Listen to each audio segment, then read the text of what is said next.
अपने पसंदीदा शो के फुल एपिसोड देखने के लिए अभी डाउनलोड करें दंगल प्ले ऐप।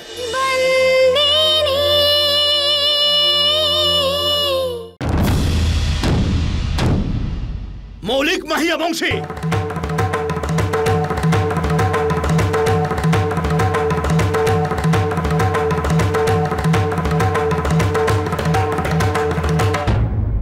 জাম খাম্বারিয়া শ্রমিকদের সঙ্গে বিশ্বাসঘাতকতা করার সাহস কি করে হয় তোমার? আগে বলো তোমাকে ভেতরে কে আসতে দিয়েছে? এই নিয়ে যাও একে, বাইরে বের করে দাও।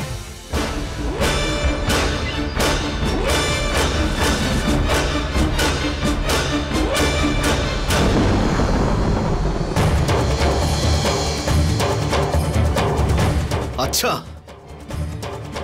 তো মৌলিক মাহিয়া বংশীকে এই বন্দুক দেখিয়ে ভয় দেখানোর চেষ্টা করছো? এটা তোমার জাম খাম্বারিয়া নয় কাঞ্জি, যেখানে বন্দুক দেখিয়ে তোমার কাজ হয়ে যাবে। এটা ধর্মপুর, আর যেখানে তুমি দাঁড়িয়ে আছো না, সেটা হলো ধর্মপুরের মালিকের অফিস, বুঝেছো? একটা কথা কান খুলে শুনে রাখো মৌলিক মাহিয়া বংশী, জাম খাম্বারিয়ার বাইরে থেকে কোনো শ্রমিক এখানে কাজ করতে আসবে না, আর যদি আসে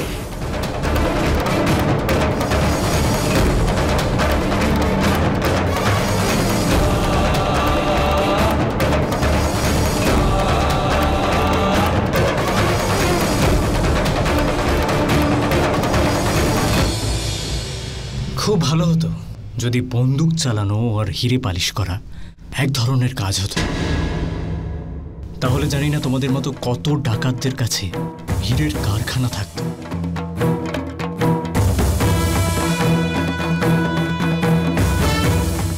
দাঁড়া, আমি দেখাচ্ছি।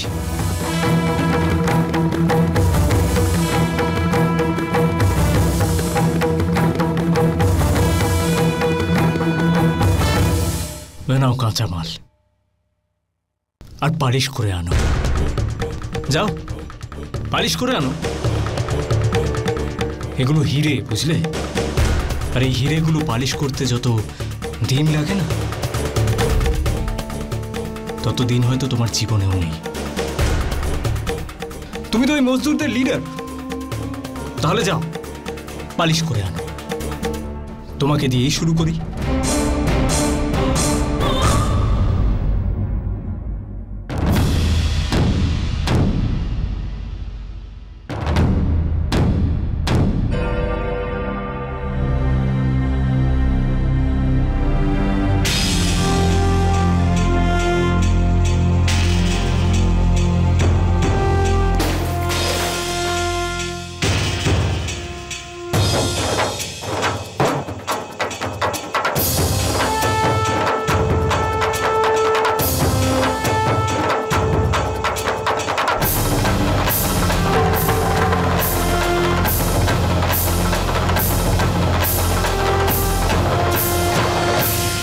লাগাও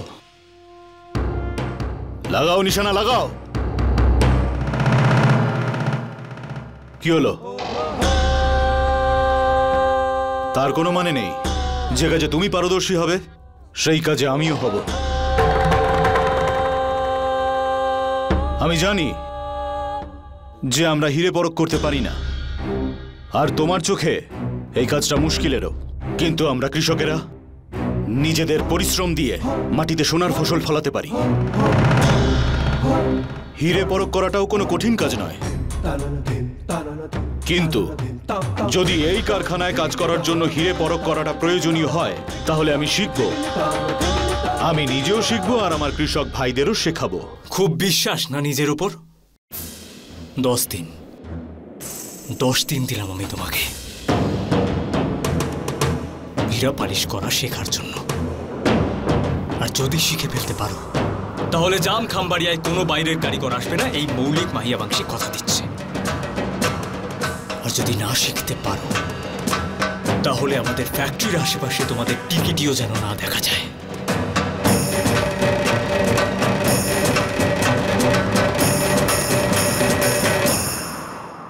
রাজি আছি। আর 10 দিনের মধ্যে হিরে পরখ করা শিখে নেব।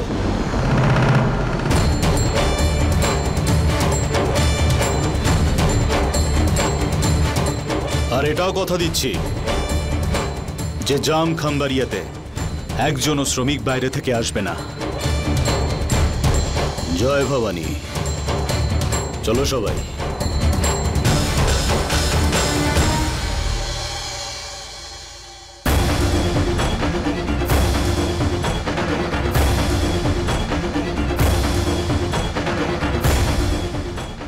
দেখবেন পিনাকি কাকা, 10 দিনে এই লোকগুলোর এমন অবস্থা হবে যে এরা মরার জন্য জায়গাও পাবে না। আর এই যে মজদুররা যারা একে মাথায় বসিয়ে রাখে, তাদের চোখে চোখ রেখেও এই লোকটা কথা বলতে পারবে না।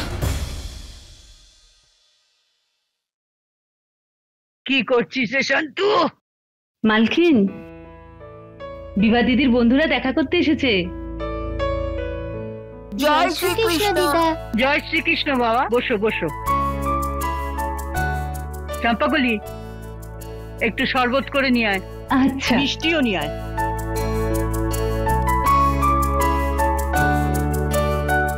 হাই হাই দিদা, এ হলো পারুল আর ও হলো অজয়। আর এই যে আমার দিদা। দিদা, কাল সন্ধেবেলা এক বন্ধুর বার্থডে পার্টি আছে, এই জন্য বিভাকে ইনভিটেশন দিতে এসেছিলাম। ওকে পাঠাবে তো? হ্যাঁ, কেন না, নিশ্চয়ই। থ্যাংক ইউ দিদা। নাও বাবা, হ্যাঁ একটু খেয়ে নাও। আচ্ছা পারুল, তুই হিস্ট্রির নোটস চাইছিলি না? হিস্ট্রি? আরে হ্যাঁ, তুই যে কাল বললি স্কুলে যে তোর নোটস লাগবে, মনে কর। চল আমার সাথে চল।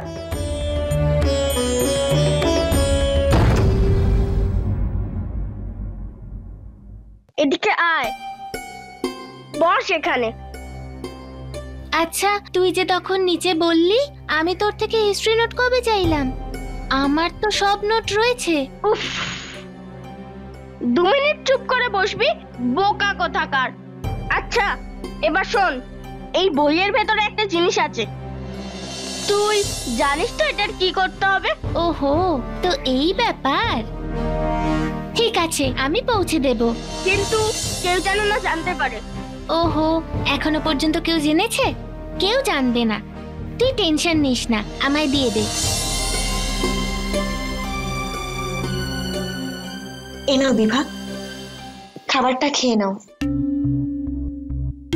আরে সন্তু, তুমি এখানে কেন এসেছো?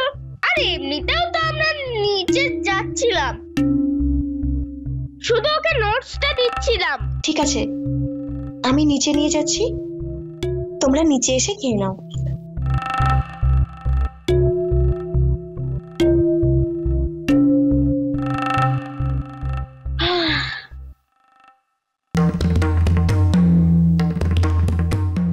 বিভা, তুমি নিশ্চয়ই এমন কিছু করছো যেটা ঠিক নয়, কিন্তু আমি বুঝতে পারছি না সেটা কি।